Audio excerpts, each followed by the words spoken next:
Shalom, Bapak Ibu Saudara. Kita lanjutkan tema kita, awal mula kejatuhan gereja dan ajaran yang membenarkan kejatuhan gereja maksudnya.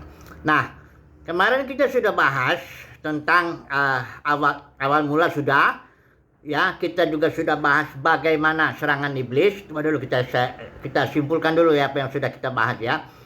Masalah atau penyakit atau awal mula daripada persoalan ini, kejatuhan gereja itu adalah serangan serigala ganas kepada para pemimpin gereja sehingga mereka menarik murid-murid kepada diri mereka sendiri.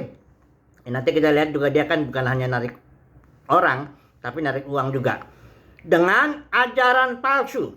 Nah, inilah dia penyakitnya itu ya. Inilah awal mulanya itu. Perpecahan gereja itu nanti belakangan ya, akibat dari yang ini nih ya. Yang jelas masalahnya, saya ulangi, serangan serigala ganas kepada para pemimpin yang membuat mereka menarik murid-murid kepada diri mereka sendiri supaya menjadi pengikut mereka dan jadi itu dengan ajaran palsu. Oke. Nah, sekarang kita mau bahas tentang sebenarnya kejatuhan gereja itu apa.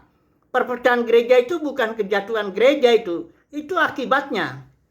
Kejatuhan gereja ini adalah perubahan sifat dasar gereja yang tadinya dia organisme, ya tadinya dia murid-murid itu mengikut Tuhan semua tuh, ya. Roh Kudus ya, semuanya mentaati Roh Kudus ya. Di dalam Kisah Para Rasul itu 28 pasal ada 70 kali kurang lebih, ya. Ucapan-ucapan bisikan roh ya, Roh Kudus melarang, Roh Kudus memimpin, penuh roh dan sebagainya itu. Bahwa Paulus pun juga dia tawanan roh, di semuanya itu artinya otoritas Roh Kudus atau otoritas hayat Yesus sebagaimana organisme ya, kayak saya ini sebagai organisme yang menggerakkan ini semuanya ini adalah karena di dalam saya ada hayat, yaitu otoritas itulah yang mengatur. Kalau otoritas ini hilang, hayat nggak ada ya, saya mati ya. Nah, jadi otoritas hayat inilah yang tadi organisme berubahlah sekarang menjadi organisasi atau hierarki ya, sistem pemerintahan manusia. Jadi tadinya Roh Kudus berotoritas total atas anggota-anggota gereja, sekarang berubah jadi para pemimpin lah yang berotoritas atau mengatur ya. Kita sudah bahas kemarin bahwa Ignatius inilah salah seorang yang pertama kali mengajarkan otoritas manusia masuk ke dalam gereja itu ya. Dia yang diketahui dalam sejarah ya, barangkali ada sebelumnya ya, tapi yang tercatat dalam sejarah itu adalah dia. Kita sudah bahas ya, Ignatius ini bukan orang gak beres ya. Dia itu seorang yang mati martir dan dia menulis suratnya waktu dia mau berangkat ke Roma. Dia uskup ya, yang paling tinggi uskup di antara semua para penatua itu. Dia meninggikan diri, dia menjadi uskup di Antioquia ya, tempat di mana pusat misinya Paulus itu di Syria itu. Jadi dia ganti itu, dia yang memimpinnya ya, top leadernya lah katakan begitu ya. Jadi dia waktu berjalan ke Roma ya, dia menulis surat-suratnya tuh kepada tujuh gereja, ada juga pada orang. Polikarpus salah satu yang dibikin surat sama dia. Nah, saya akan bacakan suratnya beberapa ya, supaya saudara bisa tahu bahwa di dalam diri Ignatius yang begitu baik, suci lah katakan, orang kudus lah, dia uskup gitu ya. Tapi dari ajarannya kelihatan serangan serigala ganas itu, yaitu merampas otoritas Roh Kudus. Ya, tadi murid-murid itu di Kisah Para Rasul 20 ayat 28 30 itu tadi murid-murid ikutin Roh Kudus kemana saja atau mengikuti Tuhan Yesus kemana saja Tuhan Yesus pergi. Ya, seperti Wahyu pasal 14 ayat 4 itu, anak domba itu para pemenang mengikuti anak domba kemana saja dia pergi. Nah, tiba-tiba ditariklah ini oleh para pemimpin sehingga para murid-murid ini jadi mengikut para pemimpin ya, masing-masing mengikut ya. Nah, oke. Saya akan baca ini perkataannya Ignatius atau surat-suratnya itu di perkataannya dia dalam surat-suratnya itu beberapa ya. Ada di buku The Apostolic Fathers itu tahun 1956 diterbitkannya oleh J.B. Lightfoot. Jadi ini omongan Ignatius tercatat benar ya dalam sejarah itu. Nah, saya akan mengutip beberapa aja ya. Dari halaman 65 itu Ignatius bilang, karenanya kita harus menganggap bishop atau uskup sebagai Tuhan sendiri. Sudah bayangkan itu ya. Dia meninggikan otoritas dirinya, bishop ya, Dan dia harus, jemaat dibilang katanya harus menganggap bishop itu Tuhan. Bayangkanlah itu saudaraku ya. Demikian juga ayat pasal yang ke-60 halaman 64 ya. Tundukkan dirimu kepada para penatua dan bishopmu. Ini yang jelas dibedakan penatua dan bishop. Bishop yang paling tinggi itu. Engkau akan dikuduskan dalam segala sesuatu. Ini menjadi kudus bukan karena kita tunduk, bukan. Emang kita dikuduskan itu artinya dipisahkan karena kita sudah dipanggil Tuhan ya. Kemudian ayat pasal halaman 72. Di sini dibilang taatlah pada bishop ya. Jadi saudaraku, ini ada beberapa lagi. Pokoknya intinya daripada perkataan si Ignatius ini, intinya itu dia meninggikan otoritas pemimpin, dia tinggikan dirinya, termasuk dirinya, dia meninggikan dirinya, dan dia memaksa atau dengan ajaran palsu jemaat itu mesti tunduk sama dia. Sampai sekarang tuh ajaran itu masih populer itu, ya. Tudung rohani lah, ajaran penundukan diri kepada pemimpin, macam-macam itulah ya. Tapi itu dia nggak tahu akar penyakit itu karena diserang serigala ganas. Para pemimpin yang diserang serigala ganas pasti dia akan meninggikan dirinya, meninggikan otoritasnya. Ya, jangan berontak, ya, jangan gembala sidang, jangan itu dia nggak tahu. Ya, bahwa itulah serangan serigala ganas di mana otoritas gereja yang tadinya otoritas hayat Kristus atau otoritas Roh Kudus, berubahlah otoritas ini menjadi otoritas pemimpin. Itulah kejatuhan gereja. Itulah sifat dasar daripada kejatuhan gereja, bukan perpecahan. Perpecahan itu akibatnya. Akibat pemimpin ini meninggikan diri, dia narik murid kepada dirinya. Yang ini pemimpin si B meninggikan diri, narik murid kepada dirinya. Pemimpin C meninggikan diri, narik murid kepada dirinya. Akhirnya terjadi perpecahan. Jadi perpecahan itu akibat daripada para pemimpin yang diserang serigala ganas, sehingga dia meninggikan diri, meninggikan otoritasnya.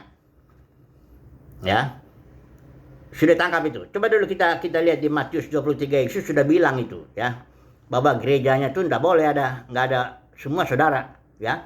Sudah lihat ya Matius, kita nggak usah baca lah, saya udah berulang kali nih. Matius 23 ayat 1 sampai yang ke-12 ya. Di situ konteksnya Yesus sedang berbicara kepada orang banyak dan pada muridnya. Pada orang banyak dia bilang, kau jangan berontak lah intinya dengan orang Farisi Taurat karena dia sudah menduduki kursi Musa. Ya, memang agama Yahudi kan simbol. Memang ada otoritas manusia dalam agama Yahudi, Judaisme. Yesus bilang jangan berontak.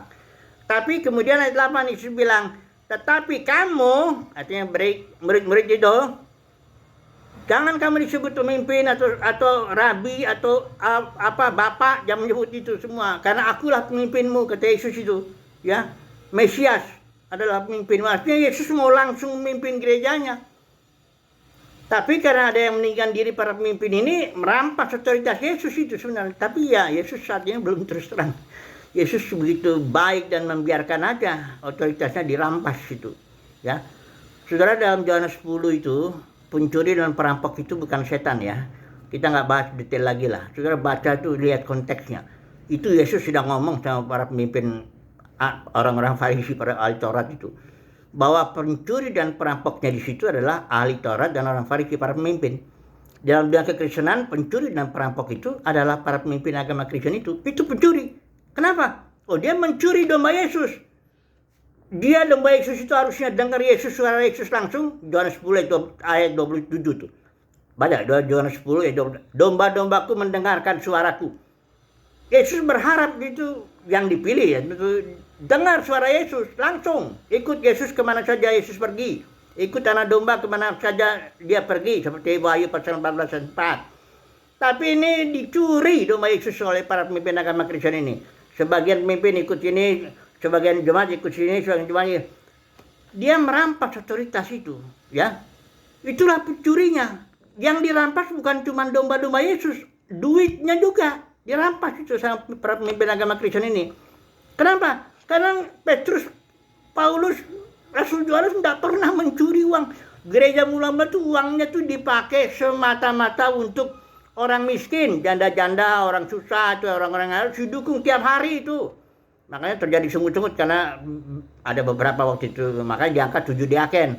untuk ngurus itu sangat penting pelayanan orang-orang miskin. Karena uang gereja itu untuk orang miskin. Dan uang gereja itu didapat bukan dari persepuluhan buah sulung atau janji mana. Bukan, uang gereja itu didapat ada orang kaya. Digerakkan Roh Kudus, kasih. Ini karena Roh Kudus kasih, ladangnya ada yang rumahnya dijual. Jadi nggak ada pencuri dan perampok di gereja mula-mula. Dalam dunia kekristenan, pencuri dan perampoknya itu adalah itu gembala sidang, para pemimpin Kristen yang paling tinggi itu, top itu. Itu dia ada pencuri dan perampok. Pertama dia mencuri domba Yesus, kedua dia mencuri uangnya juga ya dengan ajaran palsu, persepuluhan, buah sulung dan gimana macam-macam. Inilah kejatuhan gereja itu. Saya ringkaskan ya kesimpulannya. Kejatuhan gereja itu artinya otoritas gereja. Mula-mula itu yang tadinya organisme, yang tadinya otoritas Roh Kudus, yang tadinya otoritas Tuhan Yesus, yang tadinya otoritas hayat Kristus, berubahlah, dirampas, berubah sekarang menjadi otoritas manusiawi. Ya, karena para pemimpin meninggikan diri. Kalau di pasal 23 ayat yang 11 itu 12 meninggikan diri. Tapi kalau dia nanti meninggikan diri, kata Yesus akan direndahkan. Di pengadilan Kristus, siapa para pencuri perampok uang jemaat, mencuri domba Yesus akan direndahkan. Ya, ini ayat, ini firman Tuhan. Ini bukan meninggikan diri model yang lain. Ini meninggikan diri ya, bukan sombong karena kekayaan saya, sombong tampang saya lebih, bukan sombong. Ini sombongnya lihat konteksnya. Sombong karena dia meninggikan diri dan merampas otoritas, merampas domba Yesus itu. Karena seharusnya tuh gereja itu semua saudara. Jangan ada kursi Musa. Semuanya tunduk langsung kepada Roh Kudus. Langsung ikut Tuhan Yesus ya. Oke lah, ini jadi kesimpulannya sifat dasar kejatuhan gereja itu adalah terjadi perampasan otoritas. Dari otoritas Roh Kudus menjadi otoritas para pemimpin. Haleluya. Amin.